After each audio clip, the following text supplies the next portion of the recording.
దశాబ్దాలుగా చూస్తున్నాం. ఇదేం కొత్త కాదు. చట్టాలు కూడా పనిచేస్తాయా? చట్టాలు కూడా ఎలా పనిచేస్తాయంటే సనాతన ధర్మాన్ని పాటించే వారిపై వైపు నిర్దాక్షిణ్యంగాను, సనాతన ధర్మం పాటించే వారి వైపు చట్టాలు ఎలా పనిచేస్తాయంటే నిర్దాక్షిణ్యంగా పనిచేస్తాయి. అన్య ధర్మాలు పాటించే వారిపై ఎక్కువ మానవత్వం, దయ చూపిస్తారు. ఇంకా దూషణ చేసే వారికి కోర్టులు రక్షణ కల్పిస్తాయి.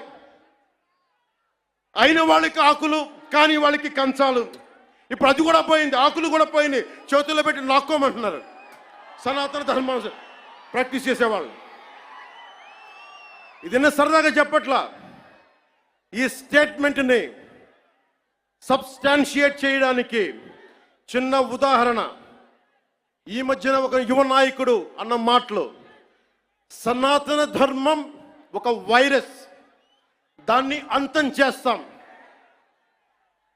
మీరు ఇలాంటి స్టేట్మెంట్స్ ఒక ఇస్లాం మీద జరిగితే వెంటనే దేశంలో ఉన్న కోర్టులన్నీ స్పందిస్తాయి, నిర్దాక్షిణ్యంగా శిక్షిస్తాయి. కానీ సనాతన ధర్మాన్ని బూతులు తిట్టండి, శ్రీరామచంద్రమూర్తిని పాదరక్షలతో కొట్టండి, అమ్మవారిని తిట్టండి, సరస్వతి అమ్మవారిని ఏదైనా చేయండి, ఒక్క కోర్టులు భయపడతాయి కోర్టులు కూడా.